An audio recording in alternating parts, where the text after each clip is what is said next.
mungkin aku mulai aja kali ya, teman-teman. Sebelumnya, Assalamualaikum warahmatullahi wabarakatuh. Selamat siang semuanya. Kembali lagi bersama kami di YDSC ITTP, Google Developer Student Clubs, di agenda study jam pada siang hari. Apa kabar nih, teman-teman? Semoga kabar teman-teman yang join di Zoom kali ini dalam keadaan sehat ya. Oke, sebelum aku mulai, izinkan aku untuk memperkenalkan diri terlebih dahulu. Nama aku Marlina Nurrahmawati. Teman-teman bisa panggil aku Lina aja. Aku dari angkatan 21 Prodi Teknik Informatika dan di GDSC sendiri aku diposisikan menjadi staf dari divisi HRC. Nah, buat teman-teman yang baru join, mungkin ada yang belum tahu terkait study jam itu kegiatannya apa aja. Jadi kegiatan study jam itu adalah belajar bareng bersama kakak-kakak dari GDSC sendiri. Nah, untuk pertemuan kali ini kita akan melanjutkan materi pada pertemuan minggu lalu masih terkait cloud computing, namun di sini kita dengan pemateri yang berbeda dari pertemuan sebelumnya. Nah, mungkin kita kenalan dulu kali ya sama pemateri kita pada siang hari ini. Halo Kak Fatur. Ya, halo Mbak.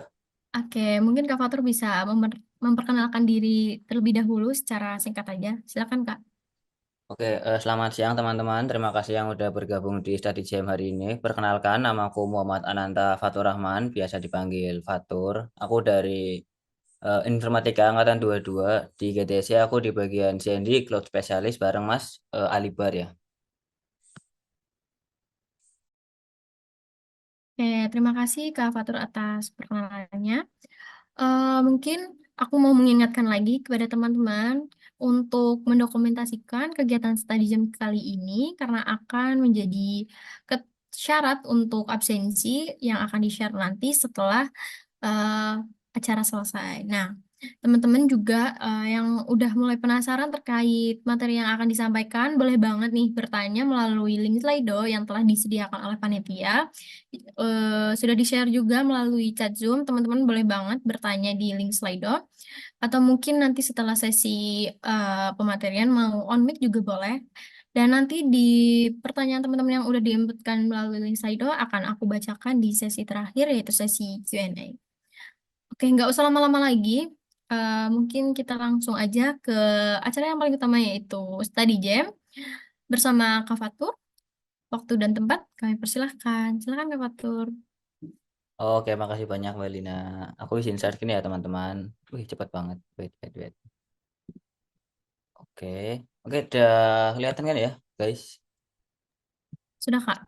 Oke, kalau gitu kita mulai ya. Selamat siang teman-teman. Jadi hari ini aku bakal sharing tentang cloud computing. Nah, lebih tepatnya itu di bentar, di tema exploring Google Cloud Platform yang bagian compute service.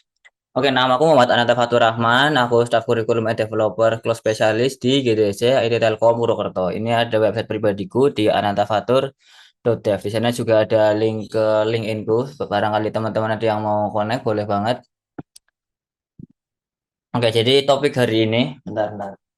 Topik hari ini itu kita ada singkat doang, cuma ada beberapa slide, tapi tenang aja, aku usahain aku jelasin sedetail mungkin, meskipun topiknya sedikit ya. Jadi pertama ada overview, terus ada compute engine, terus ada app engine, sama terakhir cloud function. Oke, compute engine itu VM-nya di GCP, yaitu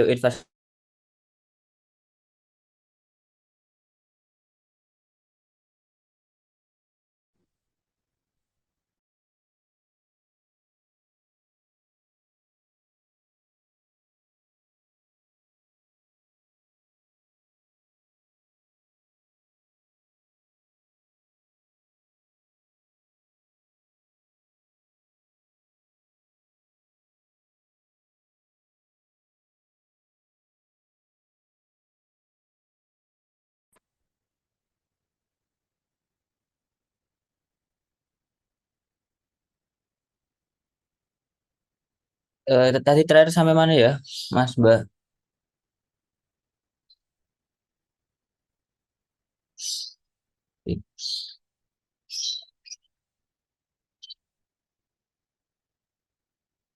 Oke, suaranya aku masih masuk kan ya, guys? Iya masuk. Oke. Oke, kalau gitu, jadi hari ini kita bakal belajar tentang Compute Engine, App Engine, sama Cloud Function. Sebenarnya di Compute Service di di GCP itu sendiri itu ada beberapa service lain ya, ada container, ada Kubernetes dan lain-lain. Tapi karena kita masih belajar, masih intro, masih perkenalan, kita cuma belajar tentang core service-nya doang, yaitu cuma tiga ya. Ya, jadi core service-nya cuma satu sih, si Compute Engine itu. Tapi nggak apa-apa lah ya, namanya belajar kan nggak ada salahnya belajar yang lain gitu. Oke, oke, oke, oke. Oke, oke, overview GCP Compute Service. Oke, jadi Compute Service ini critical komponen yang ada di cloud. Critical ini dalam arti yang namanya server. Server kan itu sebenarnya kan compute ya. Compute itu komputasi loh, kayak melakukan perhitungan. Jadi sebenarnya komputer ya kita itu sebenarnya itu bukan buka browser, bukan buka Zoom, tapi dia itu melakukan perhitungan atau compute. Nah, kalau compute ini nggak ada, komponen compute ini nggak ada, nah di cloud ini bakal kesusahan. Nah, compute ini juga tempat kode yang akan dideploy dan dieksekut. Jadi seandainya kita ngupload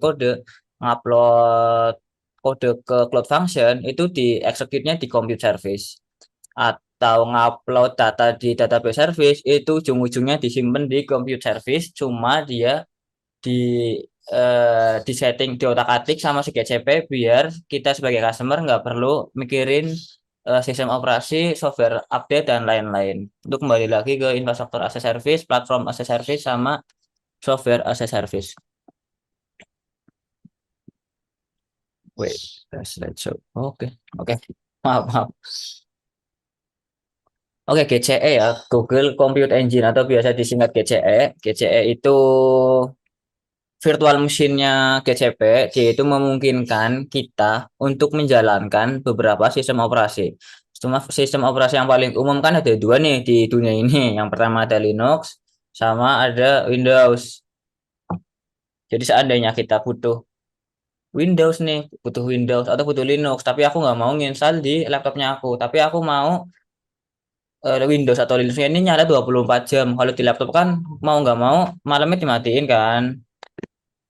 Nah, itu bisa pakai yang namanya GCE. Oke, terus juga ada VM.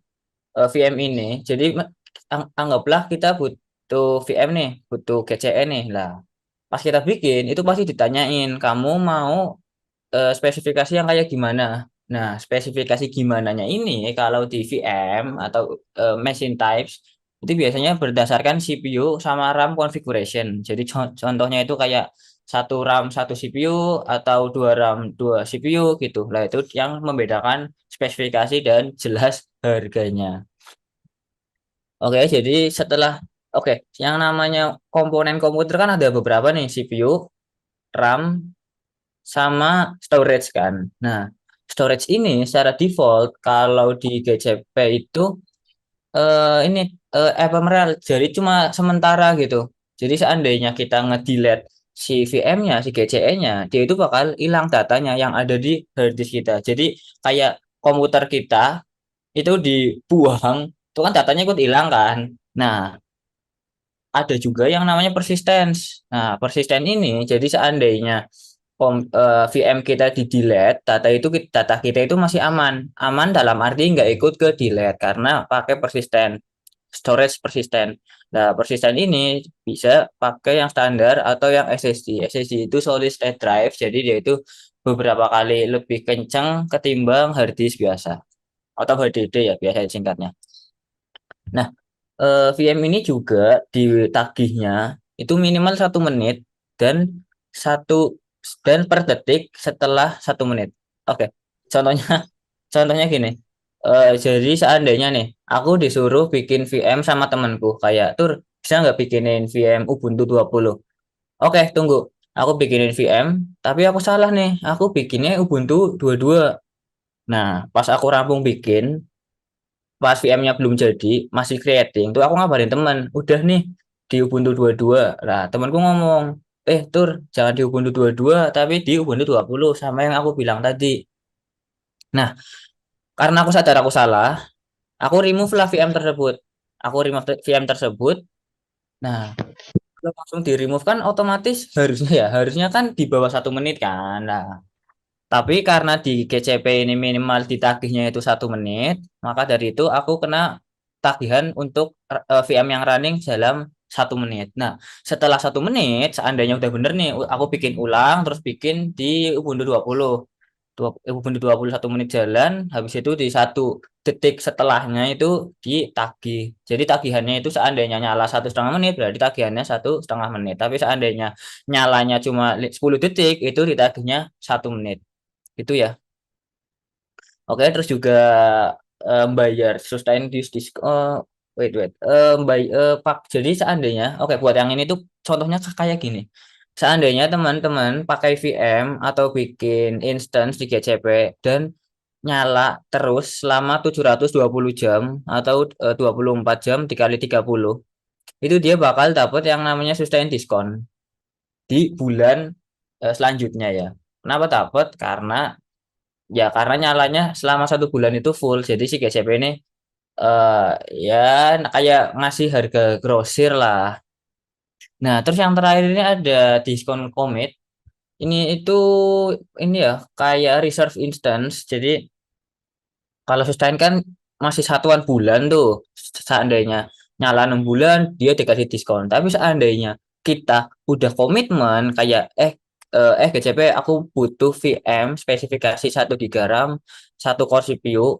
Aku butuh buat 1 tahun atau enggak 3 tahun deh. Aku butuh buat 3 tahun. Bisa enggak nih aku dapat harga yang lebih murah? Jawabannya bisa. Dia itu bakal kena diskon yang paling banyak ya. Karena komit 3 tahun sewa, enggak sewa per jam atau on demand gitu ya. Nah, buat komit yang reserve instance tadi itu biasanya dipakai buat di perusahaan-perusahaan yang udah tahu spesifikasi yang mampu untuk ngehandle traffic minimalnya. Jadi kayak contoh Igrasias nih. Jadi kayak Igrasias, anggaplah di Igrasias itu kalau traffic harian yang buat ngeken eh, QR, buat ngecek, buat ada anak-anak yang submit TAK gitu, itu 2 core 2 CPU itu cukup. Tapi kalau lagi KRS-an, dia itu pasti down. Lah, karena si admin Igrasias ini bukan sadar ya, tahu kalau 2 core 2 GB buat harian itu masih ngangkat, dia itu bakal ngebeli atau nge-reserve instance di 2 GB RAM 2 core itu selama 3 tahun agar mendapat biaya yang lebih murah. Nah, sekarang pertanyaannya, loh, kalau cuma pakai 2 GB RAM 2 core, nanti kalau KRS-an gimana, Mas? Jangan-jangan selama ini emang pakai spesifikasi begitu. Soalnya aku tiap KRS-an dilempar ke angkasa gitu, alias down gitu. Nah, ada yang namanya auto scale. Ntar di akhir ya, kalau nggak salah ada ininya deh, ada slide auto scale-nya deh. Ngomong-ngomong, barangkali teman-teman mau nanya ya, langsung aja. Bisa di Slido atau di kolom chat ya. Oke, infrastructure as a service. Jadi infrastructure as a service itu kayak yang dijelasin Mas Alibar kemarin, yaitu apa ya? Cloud computing tipe apa atau apa ya? Jadi intinya infrastructure as a service itu Google nyediain infrastruktur itu ini ya physical hardware. Itu mulai dari CPU, memory, networking, hard disk dan ke atasnya. Nah, ke atasnya ini ada sistem operasi, ada virtualisasi, ada data, ada yang lain-lain. Nah, Google ini punya resource yang namanya CPU, ada memori atau RAM, ada networking, atau internet, ada storage. Nah, Google punya semua itu, dan kamu sebagai customer itu punya usaha dan sibuk. Nah, ketimbang kamu beli CPU sendiri, beli RAM sendiri, beli hard disk sendiri, masang ISP sendiri, terus manage server sendiri, setup server sendiri dan lain-lain, ketimbang kayak gitu, mending alangkah baiknya, bukan alangkah baiknya ya, efektifnya teman-teman bisa pakai infrastruktur as a service dari GCP aja gitu. Jadi teman-teman tinggal build server dalam beberapa kali klik doang dan udah langsung go global. Oke, terus ada GCE atau Google Compute Engine. GCE ini High Performance Virtual Machine. Sebenarnya ini nggak high-high banget ya. Semua itu terkandung sama spesifikasi yang kita pilih. Seandainya kita pilih dengan yang RAM 0,5 giga atau di 512 MB, ya itu kan nggak high performance kan. Nah, tapi meskipun kita bisa beli 0,5 giga RAM, kita juga bisa beli yang spesifikasi yang lebih gede. Kita bisa beli spesifikasi, oke bukan beli ya, kita bisa nyewa dengan spesifikasi yang lebih gede. Contohnya mungkin kayak 64 GB RAM gitu. Jadi bisa disesuaikan dengan kebutuhan teman-teman aja gitu. Seandainya cuma butuh buat tugas di matkul di matkul pemrograman, itu kan yang akses pasti pasti paling cuma dosen doang tuh buat menilai kan. Nah, itu bisa pakai spesifikasi yang kecil-kecilan aja. Tapi seandainya dipakai buat aplikasi production kayak Grasias atau LMS yang tiap harinya rame, ya itu pakai yang agak gedean. Kalau nggak mau gedean, yang medium dulu aja. Tapi seandainya down, dinaikin lagi. Tapi kalau nggak down, ya udah stop aja di medium gitu. Oke, terus GCE ini didukung sama Google Global Network ya. Yang namanya Google kan udah perusahaan besar tuh, dia itu punya data center di mana-mana. Jadi ya udah jelas internet dia itu kencang dan konsisten gitu. Oke, terus ada load balancing. Load balancing itu kayak membagi beban traffic yang masuk ke instance, terus dilempar ke beberapa instance yang lain. Ini kenapa instance-nya pakai S? Ya, karena servernya ada dua. Jadi gambarannya gini guys, benar-benar. Aku coba ya. Oke, CP load balancer. Bentar. Ini biar enak, langsung kasih gambaran aja. Oke, ini bagus banget, sumpah. Wait, wait. Nah, ini bagus banget. Oke, ini bagus banget, sumpah. Oke, jadi load balancer kan definisinya tadi kan ini kan. Mana weh? Oh, ini di kiri. Maaf, maaf. Oke. Definisi load balancing adalah membagi traffic yang masuk dan disebar lagi ke beberapa instance. Jadi ada traffic yang masuk nih, yang ngehit si load balancernya. Nah, terus sama si load balancernya itu dilempar ke, oke bukan dilempar ya, diter- diteruskan trafficnya ke beberapa VM yang ada di belakang si load balancer itu. Jadi seandainya kita punya satu VM, itu mungkin down. Tapi seandainya kita punya bikin VM baru nih, bikin VM baru, otomatis yang namanya VM, yang namanya server, itu kan punya nama yang berbeda, punya IP public yang berbeda. Nah, dari timbang kesulitan terkait TNS dan sebagainya, kita bikin salah satu untuk di depannya yang bertugas untuk membagi beban, yaitu si load balancer. Jadi user ini aksesnya itu bukan server ini langsung, tapi dia ngakses si load balancer ini. Nah, sama si load balancer ini dia bakal dibagi bebannya ke beberapa algoritma ya, bisa ada round robin, ada yang lain, jadi bisa dibagi beban yang eh, dibagi beban rata. Contohnya itu kayak traffic pertama lempar ke server satu, traffic kedua lempar ke server dua, traffic ketiga ke server tiga, dan seterusnya.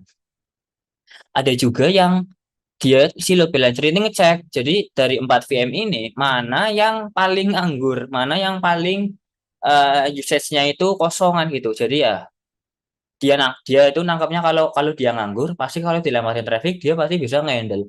Ada juga yang algoritma kayak gitu. Ada juga algoritma lain itu terlalu panjang kalau dijelasin. Nah, ngomong-ngomong load balancer ini, jadi kan user ngakses si load balancer ini. Nah, ntar mungkin pertanyaannya kayak, wait mas, ini aku berarti kalau ngakses medium.com, itu aku ngakses servernya medium kah? Atau ngakses load balancernya medium? Nah, itu kita nggak bisa tahu karena kita cuma user biasa. Tapi intinya kalau si medium ini pakai load balancer, ya pasti pakai sih. Pasti pakai. Intinya kalau medium ini pakai load balancer, yaitu DNS-nya itu di settingnya itu mengarah ke load balancer. Jadi seandainya aku buka medium.com, ntar sama browserku itu dilempar ke DNS server, DNS server itu ngembaliin alamatnya si load balancer, ngembaliin IP address-nya si load balancer, bukan IP publiknya si VM. Jadi meskipun VM-nya cuma satu, cuma 10, cuma 1000, itu alamat si medium.com, IP si medium.com itu sama, alias si DNS-nya si load balancer ini. Itu buat load balancer. Semoga dapat gambaran lah ya. Aku jujur kalau ngajar emang senang ini ya, senang nunjuk-nunjukin gambar ya. Oke, terus juga ada fast full reload. Oke, ini jadi kita juga bisa bentar-bentar tak gedein lagi. Kita juga bisa ini ya bikin ngedeploy beberapa VM, bukan beberapa ya, beberapa kan masih manual masih enak ya. Kita bisa bikin banyak VM dengan spesifikasi yang besar juga. Jadi seandainya aku dapat disuruh dosen kayak tur besok pas ITTP mau naik Telio bakal butuh server yang banyak banget. Nanti minta tolong kamu siang ke Els beli 100 server. Kan capek tuh. Oke, anggaplah nggak capek. Kan ngabisin waktu tuh. Aku harus mungkin bolak-balik, harus setting-setting, harus nunggu stok, nego harga dan lain-lain. Nah, kalau pakai GCE ini ya teman-teman kalau butuh VM dengan spesifikasi besar, butuh VM dengan spesifikasi besar dan banyak, itu tinggal create aja dengan catatan limit akun teman-teman itu mendukung gitu. Tapi seandainya limit akun teman-teman itu nggak mendukung, teman-teman bisa banget buat kontak si GCP support, itu bisa minta untuk dinaikin limitnya. Nah, ngomong-ngomong limit ini, biasanya masing-masing akun, mungkin akunku sama akunnya kamu itu, akunnya kalian, akunnya teman-teman itu beda-beda ya. Itu dia itu GCP itu menilai berdasarkan kemampuan kita, kemampuan akun tersebut untuk membayar tagihan. Jadi contohnya nih, aku setiap bulan bayar di $100, tapi teman-teman setiap bulannya cuma bayar di $1. Jadi limitku itu contohnya di 32 core, tapi teman-teman limitnya di 4 core dan pengen naik di 64 core. Anggaplah tahu-tahu dapat proyek gede kan. Nah, kan sebagai orang dagang, sebagai orang yang minjemin utang ya ke teman-teman, itu kan nggak mungkin tuh. Gimana caranya aku bisa mercayain kamu yang tiap bulan cuma bayar $1 ke aku, tapi kamu pengen kasbon 64 core kan nggak masuk akal kan lah. Maka dari itu biasanya kalau mau naik limit itu biasanya bertahap sih. Mungkin kayak 4 core ke 8 core terus dipakai beberapa bulan dulu dibuktiin kalau kita nggak telat bayar, dibuktiin ya kalau semuanya itu dipakai semua CPU yang di limit CPU yang dikasih terus tinggal coba naik lagi ke 12 core, 16 core, 32 core dan seterusnya. Kurang lebih kayak gitu. Oke, terus juga ada command line interface atau CLI. Jadi buat teman-teman yang nggak ada gambaran CLI itu apa? CLI GCP. CLI itu command line interface. Jadi intinya itu kita bisa ngebuild, compute, bikin VM itu melalui interface. Oke, melalui apa tadi namanya? CLI. Ya, melalui command line interface. Jadi oke, emang teman-teman mungkin, kalau kayak gini bukannya lebih sulit, Mas? Aku malah punya mouse mahal-mahal nggak bisa dipakai dong kalau kayak gini kan semuanya diketik di keyboard. Oke, benar. Tapi pengalamanku 2 tahun di cloud computing, itu CLI emang kurang cocok buat harian. Itu benar. CLI kurang cocok buat bikin yang 1 VM, 2 VM. Tapi seandainya kita butuh 100 VM, butuh nggak usah 100 VM deh, butuh 10 VM yang isinya sama, yang OS-nya sama, hard disk-nya sama, subnetnya sama, networknya sama, dan lain-lain, itu kan sama aja, ngulang-ngulang doang kan. Nah, ketimbang teman-teman ngulang-ngulangnya itu pakai klik-klik, mending dibuat skripnya aja melalui CLI ini. Nah, GCP juga dukung web-based ya, web-based itu ya teman-teman tinggal ngakses di apa namanya di Google Console itu ya yang kayak web-based biasa gitu. Biasanya ada satu lagi sih, cuma ini aku lupa masukin. Ada yang namanya SDK. DCP SDK. Ada nggak ya? Hmm, oke, jadi kurang lebihnya kalau SDK itu gambaranku, oke bukan gambaranku ya, kalau di cloud provider lain itu JDK itu gini. SDK itu gini. Jadi seandainya nih teman-teman punya aplikasi Python, teman-teman punya Python di laptop. Terus Python itu ngambil data dari database. Nah, database-nya itu ada di GCP. Mungkin lebih enak tak gambar kali ya. Udah login belum ya? Bentar-bentar. Barangkali ada yang mau nanya ya, teman-teman langsung aja, santai aja di sini. Bentar. Hmm, hmm. Oke, ini ada Python di laptop. Ini itu get data, terus print data. Nah, datanya itu ada di GCP database. Nah, aduh, aduh, oke, maaf. Bentar-bentar. Kontrol. Oke. Nah, tadi sampai mana, weh? Ini ya. Jadi SDK ya, SDK. SDK itu gini. Teman-teman punya Python nih di laptop. Jadi ini program itu ngambil data, datanya itu ada di GCP. Jadi ya, jadi si SDK-nya si GCP ini buat si database itu dimasukin di codingan yang di Python. Terus ntar dia masukin codingan fungsi buat nge-get dari sini. Jadi ya SDK itu kayak cara program kita komunikasi communicate sama GCP service. Jadi ya bisa buat aplikasi di back-end-nya gitu kurang lebih. Aku pernah pakai SDK ini buat di tugas pemrograman fungsional. Pas itu aku disuruh bikin API pakai Python. Itu aku nyimpen database-nya itu di NoSQL di cloud provider ya. Habis itu Python-nya itu sayangnya sayangnya Python-nya itu di VM-nya juga di VM cloud provider tersebut nggak di laptopnya aku karena aku nyari yang bisa running 24 jam. Jadi ya si VM ini meskipun dia satu satu apa ya satu satu region atau satu zone itu dia buat connect ke sininya tetap melalui yang namanya SDK ini. Oke. Oke, terus ada instance on GCE. Oke, jadi semua virtual machine yang ada di GCP, semua virtual machine yang ada di GCP itu pakai virtualisasi yang namanya KVM. Oke, oke, oke, kita keluar lagi bentar, bentar. KVM, maaf, maaf. Kernel based virtual machine. Jadi sebenarnya ini gini ya, apa ya? Virtualisasi level satu. Wait, level satu apa type satu ya? Oke, hypervisor type satu. Oke, jadi sebenarnya kok bisa ceritanya GCP jualan server. GCP kan punya server gede tuh. Kan nggak mungkin dia punya server gede, speknya cuma 1 GB RAM, satu satu core CPU. Lah, tapi kok dia bisa ngejualin ngejualin ulang VM yang spesifikasinya kecil. Nah, kenapa bisa gitu? Karena si GCP ini di atasnya server GCP itu diinstalin yang namanya virtualisasi atau virtualization ya.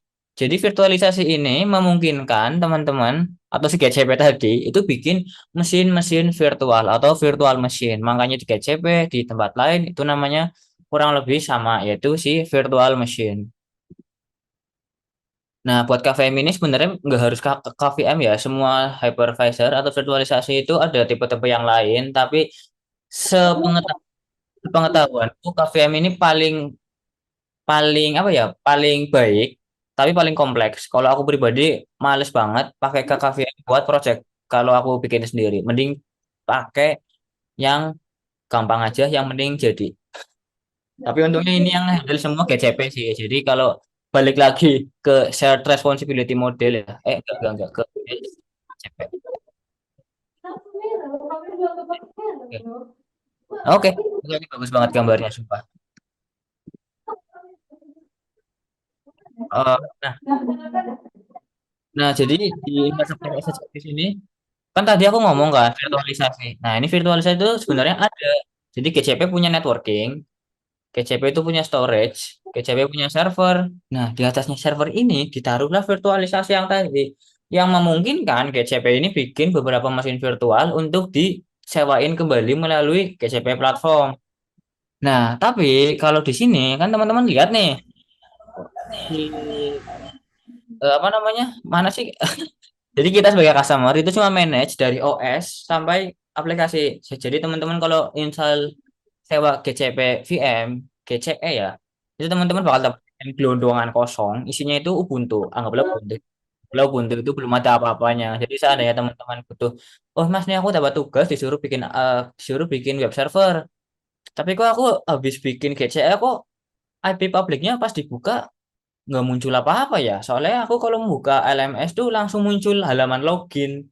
Nah, itu karena teman-teman kalau pakai infrastruktur as a service, mulai dari Ubuntu-nya, itu yang manage itu teman-teman sendiri sebagai customer. Jadi seandainya teman-teman butuh Apache 2, mau nggak mau install apt update dulu, apt install Apache 2 dulu, habis itu install dependensi, install bahasa pemrograman yang lain, terus ya harus nge-update secara rutin juga, terus juga teman-teman manage datanya sendiri gitu. Tapi emang infrastruktur infrastruktur as a service ini itu paling ribet. Apa ya? Bukan paling ribet ya. Paling kompleks, paling banyak yang kita pegang, tapi paling fleksibel karena banyak yang kita pegang gitu. Oke, buat yang lain itu ada platform as a service, software as a service itu udah dijelasin sama Mas Alibar ya minggu lalu.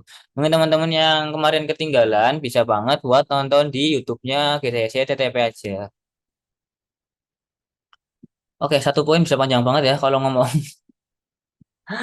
Capek weh. Oke, fast booting time. Oke, jadi sejelek-jeleknya HDD di GCE itu nyalanya itu cepat. Jadi teman-teman kalau kalau bikin server baru, itu kan harus ke else dulu, beli servernya, nge-set up Ubuntu-nya.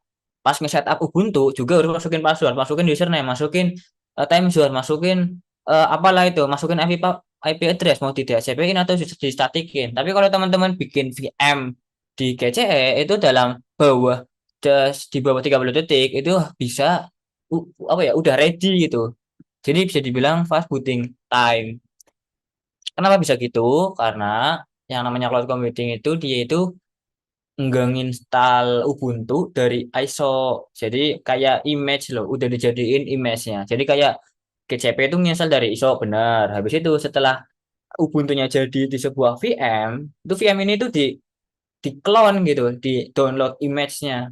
Nah, ntar kalau ada yang bikin VM lagi, teman-teman bikin VM di GCE, ntar GCP itu masukin image yang ini yang udah jadi itu ke VM teman-teman. Jadi dia nggak ada proses instalasi, dia cuma ada proses yang namanya ini inisialisasi. Dia ngubah username, ngubah password, ngubah key pair, ngubah time zone dan lain-lain. Jadi benar-benar nge-install dari awal, makanya bisa cepat. Mungkin teman-teman kalau oke Mas, aku nggak pernah bikin server, tapi aku pernah bikin di VirtualBox. Emang sih lama banget jadinya. Berarti aku setuju sama statement Mas Fatur. Wah, kalau gitu cakep sih. Oke, selanjutnya ini ada beberapa pilihan operating system atau sistem operasi OS ya yang didukung sama GCE. Jadi kalau teman-teman seandainya butuh aplikasi yang di server, gimana ya? Butuh aplikasi untuk dideploy di Ubuntu itu bisa, di Debian itu bisa. Intinya hampir semua Linux yang familiar ya, yang paling umum itu di GCP ada. Nah, seandainya, oke Mas, aku nih udah ada aplikasi nih di laptopku. Ini buat presentasi minggu depan. Aku nih pakai SAMPP. Itu kan kalau di Linux agak susah nih Mas. Aku juga belum pernah belajar Linux sama sekali. Bisa nggak Mas? Kalau di GCP itu ada Windows. Bisa. Setauku, oke, Windows itu ada Windows Server itu pasti ada. Tapi kalau untuk lisensi Windows biasa itu aku kurang paham ya ada apa enggaknya. Jadi intinya kalau teman-teman aplikasinya hanya ada di Windows, itu GCP ada Windows Server, tapi kalau ada di Linux itu cuma, tapi di GCP juga ada yang namanya operating system yang Linux. Nah, bentar, bentar, bentar. Nah, nah, nah, nah. Nah, ngomong-ngomong Linux sama Windows, aku tak minum bentar lah ya. Sampai sumpah. Bentar.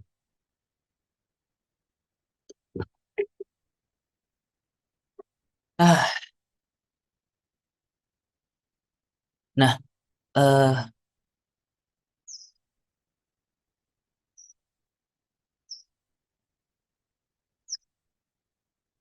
nah, ngomong-ngomong Linux sama Windows, seperti yang teman-teman tahu, Windows kan dia kan berbayar kan lisensinya. Dia nggak benar-benar gratis yang bisa di-download terus langsung dipakai dan semua limitnya kebuka nggak kayak gitu. Sedangkan Linux kan gratis nih Mas. Dan Linux dan Windows kan bayar. Nah, kalau 3CE ini gimana sistemnya nih? Aku cuma bayar compute-nya doang kah sesuai instance machine type yang aku pilih tadi di slide sebelumnya? Atau aku juga harus bayar si Windows ini? Atau ternyata aku juga dipinjemin juga. Oke, bukan dipinjemin apa ya? Disewain juga. Jadi aku bayar lisensinya itu per jam kah? Atau bahkan per detik sesuai yang tadi di slide-slide sebelumnya? Atau bisa nggak Mas? Ini aku sebelumnya kan ada server nih di data center di SMK ya, anggaplah di sekolah. Habis itu teman-teman pindah nih ke GCP. Teman-teman pindah ke GCP pakai GCE. dan masih ada lisensi Windows servernya. Itu bisa nggak Mas dipasang di sana? Itu bisa, teman-teman bisa pakai yang namanya Bring Your Own License. Itu jadi buat Windows itu bisa nyewa di KCP-nya langsung, bisa beli sendiri, atau kalau udah ada ya tinggal di bring aja, dibawa aja. Nah kalau Linux itu benar-benar gratis, dengan catatan Linuxnya yang gratis ya, jangan yang kayak RHEL. Itu buat pembayaran tambahan selain dari CPU sama yang lain-lain. Nah terus juga mesin types. Nah ini yang tadi aku bilang nih, mesin types itu dibedakan berdasarkan CPU, RAM, storage-nya ini ya, storage, kecepatan storage ya, sama kecepatan internet, bandwidth internetnya. Jadi kalau di GCE itu sendiri sampai saat ini, oke, jangan sampai saat ini. Setahuku itu dibagi ke 4 machine types. Ada shared core. Shared core itu kalau nggak salah gini, kalau salah jangan diledek. Shared core. Jadi ada type satu, mesin type satu sama type 2. Nah, type satu ini pakai 0,4 core. Tapi type 2 itu pakai 0,6 core. Nah, kenapa bisa ganjil gitu ceritanya, Mas? Nah, karena dia mesin type-nya namanya shared core. Itu ya. Nah, terus ada standar. Standar itu buat general purpose ya. Mungkin kayak buat ngoprek kah, atau buat web server yang sepi, bikin API yang sepi, atau yang umum-umum lainnya. Nah, terus terakhir itu, oh, terus ada high memory sama high CPU. High memory, high CPU ini biasanya dipakai buat database service yang jadi kayak install database, tapi di VM gitu. Itu bisa pakai yang high memory atau high CPU. Nah, atau juga karena teman-teman pakai Redis. Redis itu in memory cache ya. Jadi cache aplikasi atau cache database itu disimpannya itu di memori, memori literally RAM ya, random access memory. Dia itu kan otomatis karena banyak yang di cache, otomatis memorinya perlu gede lah. Itu teman-teman bisa pakai yang namanya machine types yang high memory. Nah, Jane, sebenarnya itu ada satu lagi guys. Bentar, bentar, mana weh? Ada satu lagi nih, nggak ada di sini. Ada yang namanya spot instance ya, atau spot apa gitu. Jadi intinya tuh teman-teman bisa pilih beberapa mesin types ini, tapi dengan biaya yang lebih murah. Kalau ini kan cuma ada dua nih, ada dua cara dapetin harga lebih murah. Yang pertama nyala VM-nya nyala selama 1 bulan atau beberapa bulan full tanpa mati, itu dapat biaya potongan. Atau komitmen untuk reserve 1 tahun atau 3 tahun langsung. Jadi kalau teman-teman, ini aku udah project 2 tahun, bisa nggak Mas? 2 tahun langsung nggak bisa, tapi kamu bisa 1 tahun 2 kali, gitu. Sebenarnya ada satu lagi nih di bawah, yang namanya spot. Spot itu kayak ibarat GCE, si GCP, ini kebeli server, beli data center, membangun data center. Tapi terlalu banyak server yang nganggur gitu. Jadi anggaplah di GCP beli 100 server, tapi per hari itu GCP cuma mampu ngejual di 50 servernya doang. 50 server lagi itu nganggur. Nah, ketimbang nganggur sama si GCE ini, sama si GCP ini, dia itu dijual dengan harga murah. Nah, spot instance ini harganya itu paling murah di antara yang lain. Nah, kenapa bisa murah? Ya karena tadi yang pertama itu karena servernya itu nggak dipakai sama si GCP, dia pengen yang penting laku, ya yang mending balik modal lah ya kasarannya. Nah, tapi yang namanya murah kan nggak pasti kualitasnya ada yang dihilangkan kan. Nah, kalau si spot instance ini itu seandainya seandainya GCP membutuhkan resource tersebut, karena awalnya GCP cuma pakai 50 server, terus 50-nya lagi dijual ke spot instance. Seandainya GCP butuh 10 server lagi, kan mau nggak mau ngambil yang dari spot instance tadi kan yang udah dijual. Nah, itu GCP pasti ngambil si 10 dari spot instance yang udah dijual itu, termasuk yang udah dibikin atau dipakai sama si customer. Jadi si customer ini dari awal emang udah setuju kalau dia pakai spot instance, dia siap untuk di-terminate, dia siap untuk VM-nya dihapus kapanpun tanpa persetujuan, tapi tetap ada pemberitahuan.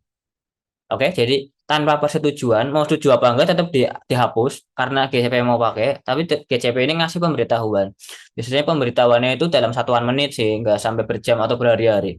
Nah, biasanya use case-nya kalau pakai Spot Instance ini tuh kayak jalanin aplikasi atau machine learning atau apapun itu yang interruptible. Jadi jalanin apapun itu yang kalau ke cancel itu nggak masalah, itu bisa pakai Spot Instance atau mungkin cuma ngoprek-ngoprek, cuma nyoba install Docker atau di load balancer tadi. Seandainya kan ada 5 server tuh. Nah, server 1, 2, 3 itu pakai on demand atau pakai reserve instance. Terus di server 4, 5-nya seandainya lonjakannya trafficnya melonjak, ada lonjakan traffic, itu bakal dibikin baru di spot instance itu bisa. Dengan catatan ya kalau spot instance ini mati, pasti masih di backing, di handle sama 3 yang lain. Itu yang namanya spot instance. Aku jujur sering pakai Spot Instance itu karena ya biasanya tuh kayak butuh spesifikasi gede, tapi cuma buat ngoprek-ngoprek. Mungkin kayak install OpenStack, iya, 3CP bisa install OpenStack di atas GCE. Asli nggak bohong, kamu coba-coba aja. Oke. Terus ini juga ada yang namanya load balancing. Load balancing kayak yang tadi aku jelasin. Misalnya tadi tak close ya. GCP load balancer. Nah, oke ini aja nih, ini lebih bagus nih gambarnya nih.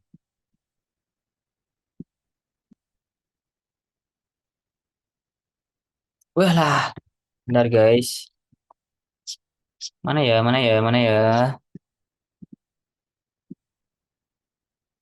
Oke, oke, oke, ini bagus banget, sumpah.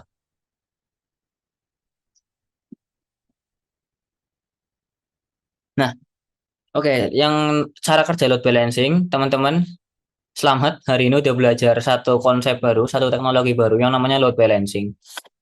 Jadi si load balancing ini sebenarnya itu ada beberapa komponen lain. Ini ada beberapa komponen yang tak masukin di slide, yaitu ada target pools. Target pools itu apa ya? Pools atau kumpulan server yang siap menerima traffic. Nah, kalau di kasus yang ini, itu si trafficnya itu target poolsnya itu yang ini loh. Jadi target poolsnya ada berapa? Ada 2.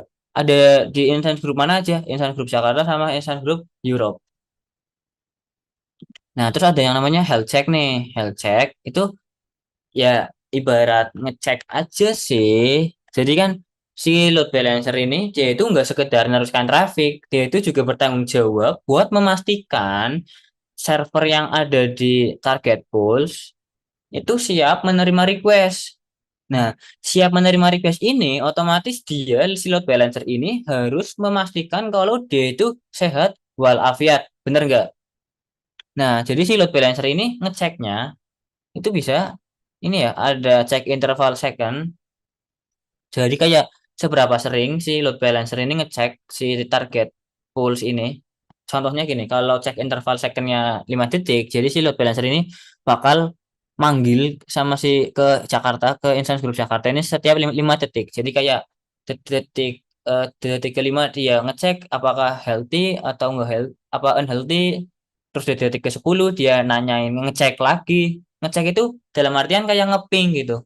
Jadi kayak oke, mungkin coba tapping langsung kali ya. Apa sih ya terminal ya? Ping 172. Ini IP apa? Benar. 172.16.0.1. Nah, jadi si GCP ini selama per 5 detik dia itu ngeping. Kalau seandainya reply, seandainya kayak di, woi server. Nah, terus si server yang balasin apa load balancer. Nah, dia si load balancer itu nangkepnya kalau server itu sehat dan bisa menerima traffic. Tapi seandainya servernya itu diwoyin sama si load balancer kayak, woi server 111, tapi dia nggak nyaut nih, tapi orangnya ada tapi nggak nyaut. Nah, ntar sama si load balancer ini bakal dianggap nggak sehat nih, dianggap nggak sehat nih, sakit nih, harus dibawa ke dokter nih. Nah, itu yang namanya cek interval yang tadi ya. Jadi seberapa sering si load balancer itu ngecek si target pulse. Terus healthy threshold, jadi seandainya si load balancer ini ngewoyin ngecek si instance group yang di Jakarta dan bales, dia itu perlu berapa kali ngewoyin ngecek sama yang di Jakarta. Contohnya instant apa tadi healthy thresholdnya aku set di 3. Jadi seandainya gini nih, oke aku udah buka terminal lagi ya guys, maaf. Ping 172.16.1. Eh, eh. Oke, ini jadi kan, oke stop. Nah, ini jadi dia ini ngewoyuin pertama ke yang di sini, woi apa, terus dia apa lagi apa, terus apa lagi ketiga kalinya. Nah, karena tidak tiga kali sama si load balancer ini, how many-nya ini tadi di set 3 sama si load balancer ini dia apa ya menyimpulkan kalau si instance group yang di Jakarta ini sehat dan siap menerima traffic atau healthy ya. Terus juga ada ya yang namanya time or second, how long. Oke, jadi seandainya nggak bales, ini nih contohnya nih di IP yang asal nih. Nah, ini nggak bales kan. Nah, ini kan aku nge-requestnya kan per detik nih. Seandainya time out secondnya di saat ke 5 detik, ini aku kayak manggil, woi server. Tapi selama 5 detik dia itu nggak bales. Kalau 5 detik nggak bales, aku nyangkepnya dia lagi sakit, lagi unhealthy. Tapi masih belum bisa menyimpulkan kalau dia unhealthy dan nggak bisa dilemparin traffic. Nah, itu yang berkaitan sama yang unhealthy threshold. Sama kayak healthy threshold tadi. How many server yang dipanggil itu nggak nyaut sampai si load balancer bisa bilang kalau si server yang Europe ini lagi sakit gitu. Contohnya gini. Ini kan contoh di set di 5 ya, di timeoutnya 5. Oke, udah 5, masih nggak nyaut. Coba aku ngewoyin lagi si yang Europe. Oke, udah 5 dan masih belum nyaut. Nah, karena udah 2 kali dan ininya instance unhealthy thresholdnya 2 kali, maka dari itu aku menyimpulkan, load balancer menyimpulkan kalau Europe ini sakit, unhealthy, dan dia nggak bisa nerima traffic. Nah, outputnya apa, Mas? Outputnya si load balancer ini dia nge-cut traffic yang ada di sini. Jadi kalau ada request yang masuk dari klien, dari customer, dari visitor, sama si load balancer ini, dia cuma meneruskan trafficnya ke yang di Jakarta itu. Tapi dengan catatan setiap 5 detik yang tadi si load balancing ini ngecek ke sini lagi sama ngecek ke sini lagi. Barangkali tahu-tahu yang Europe ini udah healthy kan bisa langsung dipasang lagi nih kabelnya nih biar bisa menerima traffic lagi. Itu juga yang di Jakarta seandainya yang di Jakarta ini mati atau kenapa-kenapa minimal nih minimal ya minimal si load balancer ini ngasih tahu ke user kalau service itu lagi nggak tersedia. Jadi aku ini bisa diakses tapi servisnya lagi nggak ada. Kalau langsung di hit ke server langsung, kalau servisnya itu nggak ada, biasanya itu bakal muter-muter doang atau unreachable. Jadi minimal tuh responnya 200 ya. Minimal oke, minimal bisa diakses lah. Itu yang namanya load balancing. Terus ada forwarding rules, itu yang tadi yang aku jelasin kayak algoritma ya. Algoritma. Ada round robin, ada mana yang paling nganggur, ada yang lain-lain. Oke, mungkin nanya, bisa nggak Mas? Load balancer. Oke Mas, ini kan load balancer nih, satu di Jakarta, satu di Europe. Bisa nggak Mas? Si load balancer ini tahu yang request ini dari mana. Kalau dari Jakarta, maka lempar ke server Jakarta. Kalau dari server, kalau dia dari Europe, dia dilempar ke server Europe. Tapi dengan domain yang sama. Bisa nggak Mas? Itu bisa sebenarnya. Tapi setahuku itu harus mainan di yang namanya DNS. Tapi kalau di load balancer GCP, aku jujur kurang paham. Tapi intinya itu bisa kalau mau mainan TNS. Jadi kayak yang paling dekat dari si customer, dari si visitor itu dilempar ke server terdekatnya dia juga. Jadi nggak mengalami yang namanya latensi. Latensi itu apa? Ya jarak apa ya? Waktu komunikasi, waktu delay komunikasi antara visitor antara customer ke server. Jadi seandainya dari Jakarta ke US sana, kan otomatis lama tuh. Koneksi connect, cuma kan lama. Nah, itu kan bikin bete kan, ibarat main Muntun dapat server luar Indonesia kan agak lemot kan, meskipun masih sama-sama Asia. Lah, kan biar enak, mending aku reload terus dilempar ke server Indo. Nah, itu kan enak. Nah, buat 3CP, aku kurang paham untuk load balancer yang kayak tadi, tapi kalau pakai DNS, kemungkinan besar bisa.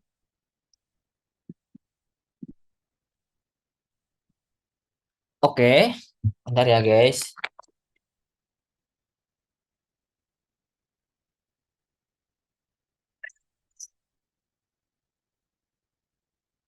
Oke, terus ada yang namanya persistent IP addresses. Oke, jadi yang namanya komputer, jangan komputer deh, laptop teman-teman deh.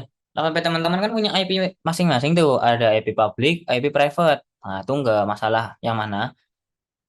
Nah, kalau di IP IP private yang ada di GCP, dia itu setauku, dia itu 100% statik. Secara default emang statik. Jadi seandainya dimati nyala, mati nyala, mati nyalain itu IP private-nya sama, tapi IP public-nya itu beda.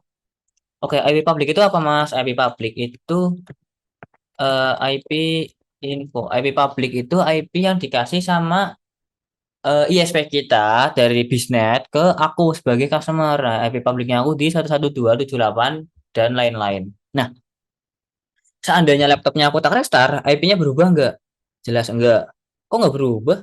Katanya DHCP itu kalau di restart berubah. Emang berubah. Tapi tapi kalau yang di restart itu servernya. Oke, maaf, bukan server, routernya ya. Jadi kalau si router yang ada di sini, ah 92 atau 68 yang di mana sih ini ya? Kalau router yang ada di sini aku restart, ntar pasti IP-nya berubah karena nggak statik. Nah, sekarang pertanyaannya adalah kalau kita punya server di GCP, kita dapat IP di 10 10 10 10 ya. Contoh, ini anggaplah IP public. Dapat IP pertamanya di 10 10 10 10. Oke, aku dapat IP 10 10. Habis itu aku nge ngekonfigurasi yang namanya TNS. Jadi mungkin teman-teman bisa googling aja TNS itu apa. Intinya TNS itu yang menerjemahkan domain, menerjemahkan www.google.com ke IP-nya si Google. Jadi seandainya aku punya website yang tadi anantafatur.dev, awalnya aku setting ke IP 10 10 10 10.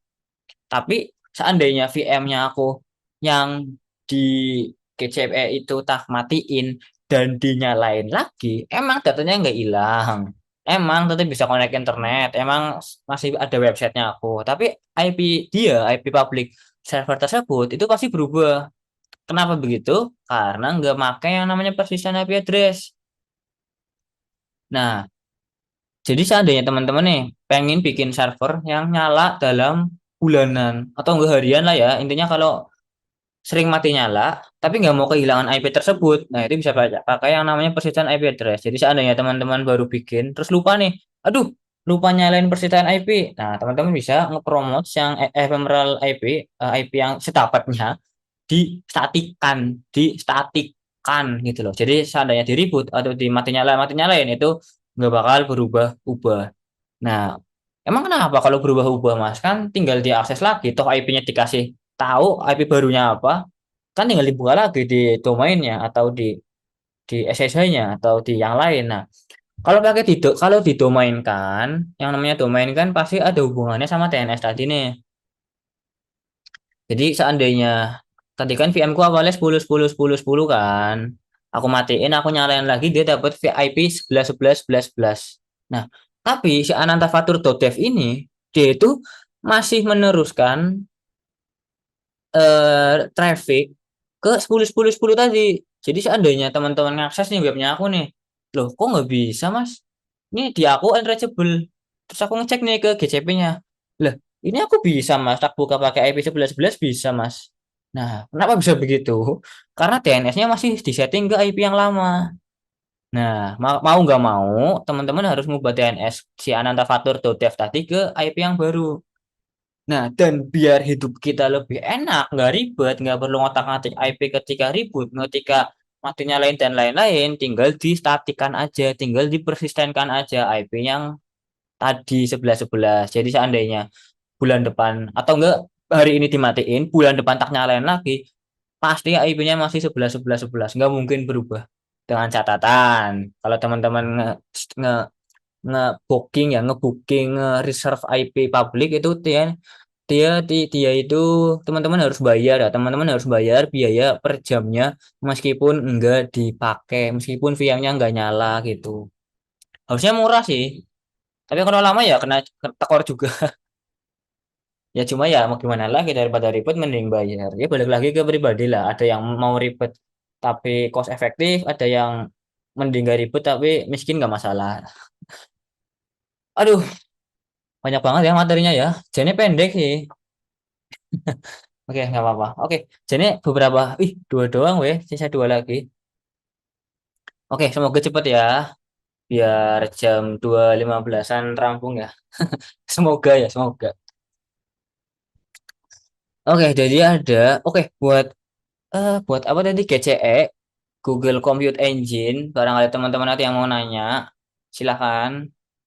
Mumpung udah ganti topik nih, mungkin barangkali ada yang mau nanya, langsung taruh di chat aja. Jadi biar tak selesain semua dulu permasalahan pertanyaan tentang GCE. Aku tak minum bentar.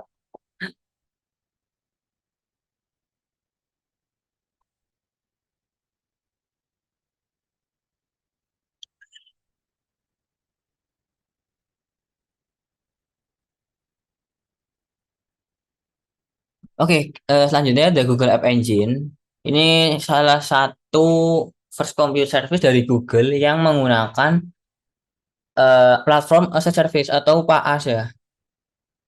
Oke, platform as a service-nya itu kayak apa, Mas? Oke, benar, pertanyaannya benar. Jadi platform as a service-nya dengan GAE, Google App Engine ini, dengan App Engine ini, kita bisa ngedeploy web apps dengan beberapa bahasa yang disupport, beberapa framework library yang disupport ke server Google dengan catatan fully managed. Nah, fully managed ini dalam artian aku izin buka yang tadi, IaaS PaaS GCP, udah tahu masih sering dipakai tapi di close-closein terus ya tabnya ya. Ini aja kali ya, yang dikit, yang apa ya, yang cuma sesuai yang aku cari. Ini apa nih? Oke, jangan.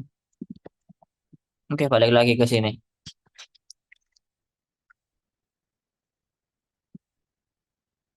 Oke, tadi kita udah bahas Google Compute Engine. Dia itu termasuk ke infrastruktur as a service. Bisa nggak Mas, Google Compute Engine itu aku installin Node.js web aplikasi di port 8080? Bisa. Tapi bisa nggak Mas, aku mau bikin web app Node.js di port 8080, tapi aku nggak bisa Linux, tapi aku nggak mau ngurusin scale-nya, aku nggak mau websiteku down gitu lah. Teman-teman bisa pakai yang App Engine tadi. App Engine tadi itu platform as a service. Jadi sebagai yang teman-teman bisa lihat di order manage-nya, itu yang order ini si GCP-nya ya, GUI ini teman-temannya. GCP ini ngehandle-nya. Kalau di IaaS itu cuma sampai virtualisasi, GCP yang di platform as a service, sebenarnya bukan GCP doang ya, di tempat lain juga kayak gini. Kalau di platform as a service itu cloud provider, cloud vendor itu manage sampai runtime. Runtime itu apa? Contohnya runtime itu kayak Node.js. Jadi kalau di sini teman-teman install OS, oke OS-nya udah diinstalin. Habis itu teman-teman nginstal Node.js dulu. Ah, habis install Node.js, install npm install dulu. Habis npm install, teman-teman nge-git clone dulu aplikasinya. Habis nge-git clone, teman-teman kayak node start dulu gitu. Nah, kalau di platform as a service itu Node.js-nya udah keinstal, dependensinya diinstalin sama si GCP-nya. Nge-startnya juga tinggal dideklarasiin aja kan di di mana sih biasanya ya, lupa aku kalau Node.js. Intinya setelah teman-teman nge-upload codingannya, biasanya bisa bentuk zip atau link repository atau dikonekin ke GitLab kalau seandainya, atau di GitHub seandainya repositorinya private, itu bisa. Jadi seandainya, jadi setelah teman-teman nge-connectin terus nge-create si app engine tadi, ntar sama GCP itu dia bakal nge-build si aplikasi teman-teman Node.js yang tadi udah dikonekin, dan ntar outputnya berupa DNS, berupa domain yang bisa diakses melalui internet, dengan catatan tadi kan balik lagi nih ke yang sini. Ini kan ada kata kunci nih, at scale. At scale itu apa, Mas? Nah, tadi seandainya infrastruktur as a service, dia itu seandainya trafficnya udah 100%, CPU-nya 100%, dia itu ya nggak ngapa-ngapain, dia cuma bisa ngeluh doang. Ngeluh dalam arti ya nolakin traffic yang masuk. Tapi kalau teman-teman pakai platform as a service, biasanya itu secara default itu udah dihandlein, dimanagein, makanya tadi di depan namanya fully managed ya. Di manage yang namanya scale. Jadi seandainya di platform as a service, di app engine-nya itu CPU usage-nya itu udah di 80%, ntar sama si app engine ini bakal di scale, bakal dinaikin spesifikasinya tanpa perlu teman-teman ngotak-ngatik apapun. Beneran. Jadi benar-benar eh, yang teman-teman manage itu cuma datanya doang, aplikasinya doang. Gitu buat app engine. Tadi mana weh? Oke, bisa dukung beberapa bahasa, framework, library juga, kayak yang tadi aku bilang sebelumnya ya.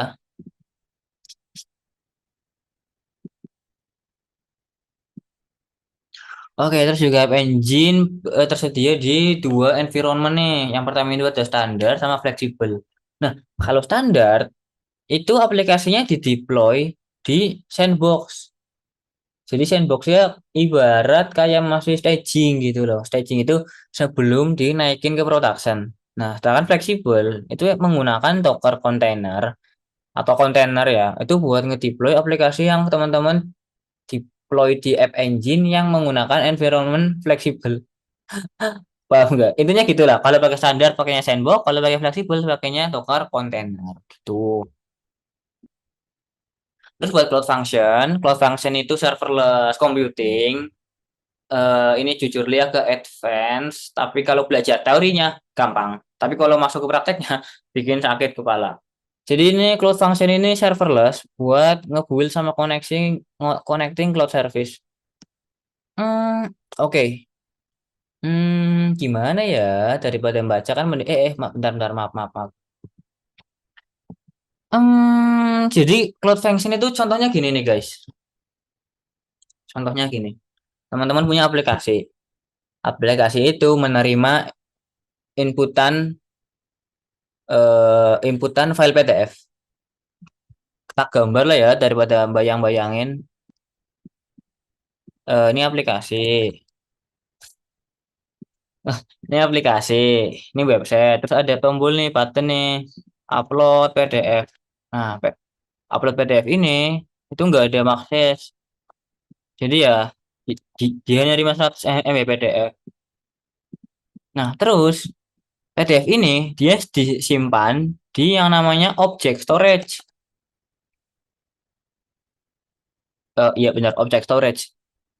Nah, kalau pakai logika, kalau kita dikasih 100 MB file, terus kita taruh di flash disk, kan flash disk kita kepake 100 MB. Nah, kalau di server mau nggak mau, pasti yang ngirim file kan banyak, otomatis banyak juga file-file yang gede yang lainnya. Nah, maka dari itu solusinya adalah dikompres ya, biar apa dikompres, biar ujung-ujungnya cost efektif sih. Jadi intinya yang awalnya 100 MB mungkin bisa diturunin ke 80 MB contoh. Itu kan udah 20% ini kan penghematan kan. Jadi nah, jadi ini tuh ada si cloud function.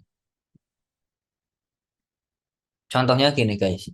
Ada user ngupload file PDF 100 MB. Nah, terus si cloud function ini kalau teman-teman baca di yang tadi, dia itu nge-execute-nya itu berdasarkan event. Nah, oke jangan event ya, trigger. Trigger ya. Jadi seandainya cloud function ini dia bertugas untuk kompres file PDF dengan algoritma bla bla bla dengan bahasa Python jika ada yang upload file dan file terkompres terkompres disimpan di upload di S3 dan jangan lupa janganlah ntar kepanjangan. Gini, maaf, maaf, di object storage, di object store kelihatan kan ya. oke nah jadi sebenarnya cloud function ini dia nganggur kalau nggak di trigger. Cloud function ini kerja kalau dia di trigger. Nah, triggernya itu apa? Triggernya itu kalau ada yang upload file. Nah, ini contohnya kamu nih. Kepalanya gitu ya. Ini kamu nih. Nah, terus nih ngupload nih, ngupload ke sini. Nah, file 100 MB. Terus aku nih ngupload file lagi 100 MB. Nah, jadi kan ada dua file nih. Oke, bener nggak ada dua file? Bener ya. Nah, terus karena cloud function ini dikasih triggernya itu ini, jika ada yang upload file, dia ini ke trigger.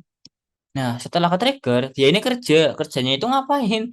Kerjanya itu dia ngekompres yang ini, file PDF yang diupload kamu sama aku. Nah, setelah dikompres, file terkompres diupload ke object storage. Oke, jadi file yang dikompres ini makin kecil ya gambarnya ya, karena file size-nya juga makin kecil. Itu ditaruh di object storage. Jadi setelah sampai object storage itu cuma di 80 MB, 80 MB. Padahal teman-teman tadi di awal itu nguploadnya 100 MB, 100 MB. Gitu yang namanya gambaran serverless. Ini gambaran serverless sama contoh use case-nya. Jadi ya Cloud Function ini nganggur, dia kerja kalau di trigger, dia kerja kalau ada event. Nah, ini juga kan ada contohnya. Example eventnya itu yang nge-add ke object storage, ke nge-add objek itu file ya, file apapun itu ke storage bucket. Oke, Cloud Function kayak gitu. Oke, oke. Kayaknya aku udah sih, tapi mungkin ada beberapa menit kali ya sampai 14-15. Mungkin aku coba nunjukin gimana cara bikin VM di GCP gitu ya. Mungkin aku pindah share screen kali ya ke bentar ke komputer stop share. Bentar ya guys ya. Hmm, bentar. Browsernya mana, Bu?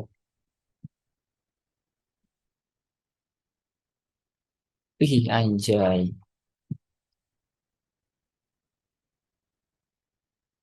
Bentar.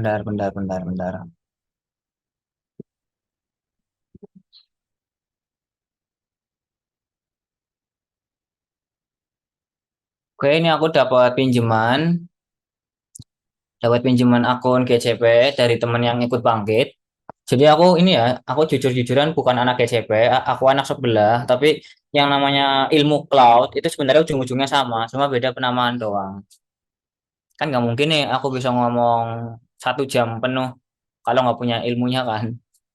Iya bisa sih ngarang sih, cuma kan nggak sampai 1 jam juga gitu. Oke ini ada instance, anggaplah kita mau bikin instance nih. Di sini ya, maaf. Saya diklik nggak bisa, maaf. Oke, jadi ini ada instance name, anggaplah mungkin kayak diubah mungkin kayak fatur pemrograman fungsional gitu. Nah, region. Oke. Region itu sederhananya itu tempat data center VM kita ditaruh gitu. Jadi mungkin ini ya kalau tak jelasin sekarang takutnya besok pas bagian networking itu ada beberapa yang hilang. Jadi mungkin tentang region dan zone itu tak jelasin semua di networking. Jadi intinya region itu tempat data center kita berada. Tempat data center VM kita bakal di deploy. Ada banyak data center. Anggaplah kita mau taruh di Jakarta aja bisa nggak Mas? Biar apa? Biar latensinya kecil. Oke, jadi setelah di set ke Jakarta, tadi Mas Fatur bilang nih ada general purpose, ada commit optimize, memory optimize, storage optimize. Nah, anggaplah aku pengen yang general purpose aja nih. Aku pengen yang benar-benar murah. Soalnya aku cuma buat tugas doang. Jadi intinya nge-lag nggak apa-apa, tapi bisa diakses. Murah, ngejar murahnya. Ngejar murah, nge-lag nggak apa-apa, tapi tetap bisa diakses gitu sama dosen ketika ngoreksi. Nah, ya, jadi aku pakai general purpose seriesnya itu E2. Terus juga ada machine type. Jadi ini ya machine configuration sama machine type itu beda ya. Ini tuh kayak kategori yang di atasnya. Habis itu di bawahnya machine type-nya itu ada di bawahnya lagi gitu. Nah ini tuh ada yang tadi aku jelasin tadi. Itu ada yang ada spesifikasi shared, ada yang besar memori, high CPU. Intinya ya sesuai kebutuhan. Anggaplah aku mau yang ini aja deh. Oke. CPU-nya itu di 025 sampai 2 VCU 1 shared core dengan RAM di 1 GB. Oke, nah ini yang tadi nih yang aku bilang spot standar itu kayak on demand gitu. Jadi ya kita bayar per jam per detik doang. Seandainya udah nggak butuh di detik selanjutnya kita tinggal remove. Tapi seandainya spot ya kayak tadi itu mau nggak mau seandainya GCP butuh resource-nya kita harus ya VM kita mau nggak mau harus ditendang dari servernya si GCP. Bisa dibaca enggak sih? Nah, ini makanya ini ada ideal for fault tolerant. Fault tolerant itu yang kata dasarnya itu kata sederhananya itu sesuatu yang ikhlas kalau kenapa-kenapa gitu. Seandainya ke cancel, teman-teman ikhlas. Seandainya ke remove, servernya ke remove, teman-teman juga ikhlas. Itu bisa pakai spot instan. Kalau anggaplah aku pengen yang standar, terus ini oke, sisanya tak biarin default. Nah, ini juga ada yang namanya Boot disk ini kayak hard disk ya, ada storage. Kan kalau kamu bikin komputer kan ini kan ada storage-nya kan. Nah, ini kalau defaultnya itu di 10 giga. Tapi seandainya mau nambah, nah, mau entah nambah 10 giga jadi 18 giga, 32 giga, atau yang awalnya cuma satu drive jadi dua drive, itu juga bisa.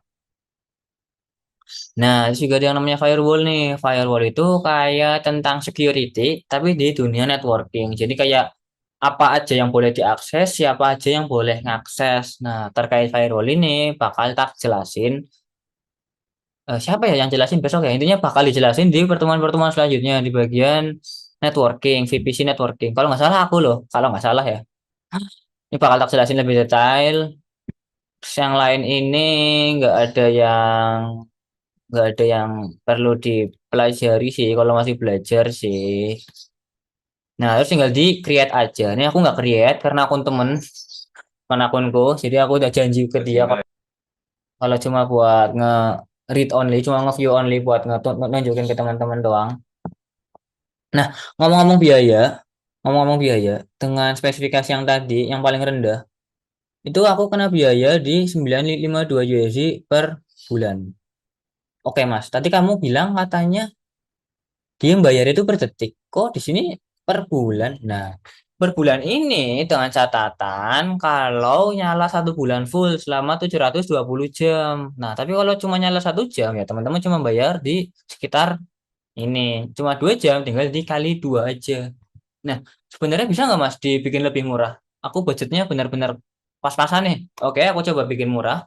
Jadi m- terkait harga di cloud computing, GCP atau yang lain itu ada beberapa yang menentukan cost bisa region, salah satunya region. Oke, kalau di server Jakarta ini aku di 952 USD. Tapi kalau aku coba pindahin ke US, itu dia dia di 783 USD. Nah, kenapa bisa begitu? Karena di cloud computing advantage-nya ada yang namanya economy of scale. Itu terlalu panjang kalau dijelasin.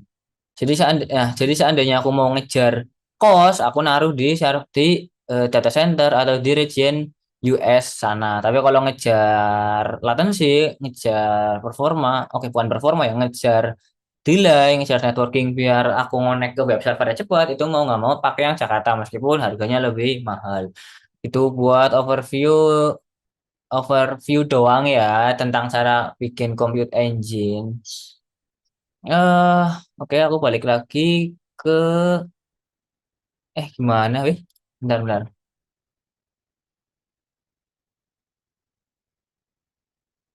Ya Allah. Nah, oke balik lagi ke sini. Oh, oke keren bisa kayak gitu ternyata. Oke. Eh, kurang lebih gitu sih guys terkait pematerian hari ini. Alhamdulillah ya pas ya di 1,45 1 jam 15 menit. Barangkali ada pertanyaan atau Kak Lina, Mbak Lina bisa minta tolong barangkali di slide itu ada pertanyaan. Oke, sebelumnya terima kasih buat Kak Fatur atas pematerian yang sudah disampaikan pada siang hari ini ya. Oke, mungkin kita bakal bacain pertanyaan dari teman-teman. Minta tolong untuk operator bisa share screen terkait slide-nya.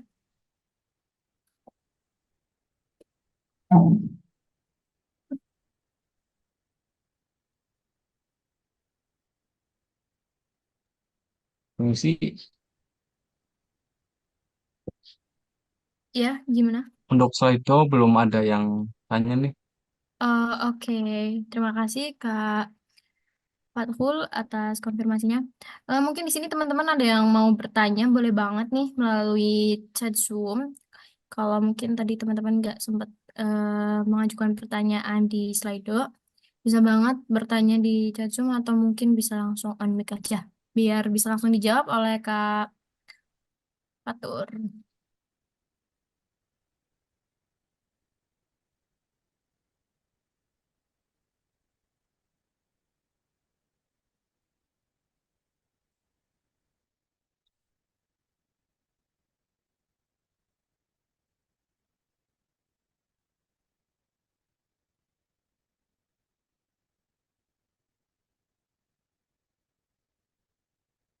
Oh, oh iya benar, maaf, aku lupa. Oke, boleh, boleh, boleh, boleh, boleh. Oke, coba aku buka di sini bisa nggak aku buka? Oke, oke ngomong-ngomong ini ya, barangkali aku ada masukan terkait cara penyampaian materiku. Teman-teman bisa banget ngisi di link yang terakhir di slide ini, yang slide aku kirim ini, di wispa.link/anantafatur. Itu Mas Kurniawan, link materi yang tadi. Silahkan dipakai, silahkan dibuat belajar atau bahkan buat dipakai buat ngajar di tempat lain, nggak masalah. Yang namanya ilmu ya saya nggak ada salahnya buat dibagiin kembali.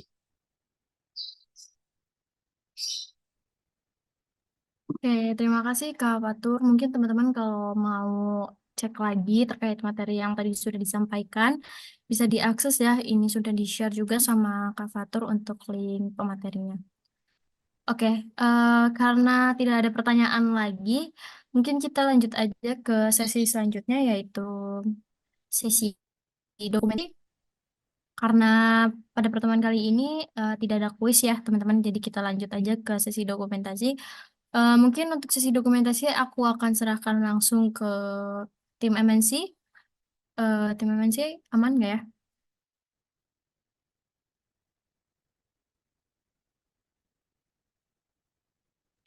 Oke, aman Kak. Oke, mungkin untuk sesi dokumentasi waktu dan tempat aku persilahkan. Oke, sebelumnya teman-teman bisa hidupin kameranya ya, biar kelihatan muka-muka ganteng dan cantiknya.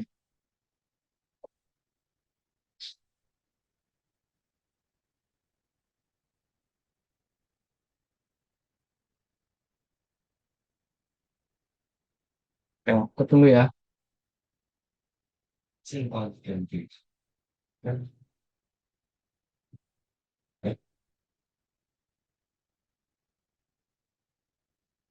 mungkin uh, segini yang standby. Mungkin langsung aja ya. Tas uh, dokumentasi. Aku mulai 1, 2, 3. Lagi gaya GTS cek. Oh, oke, kita mulai 1, 2, 3. Oke, mungkin cukup untuk sesi dokumentasi. Terus serahin lagi ke Kak Lina. Oke, terima kasih pada tim MNC yang sudah melakukan dokumentasi.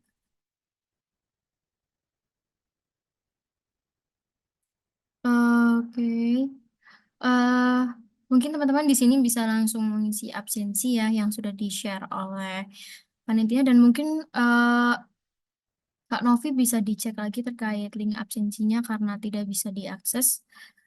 Dari Kak Freddy ada komen juga bahwa tidak bisa diakses. Mungkin bisa dicek lagi ya, Kak Novi. Oke, eh, teman-teman jangan lupa absen ya. Bagi yang belum absen, boleh banget langsung absen. Dan karena pematerinya juga sudah selesai, sudah melakukan dokumentasi juga. Mungkin itu saja study jam pada siang hari ini.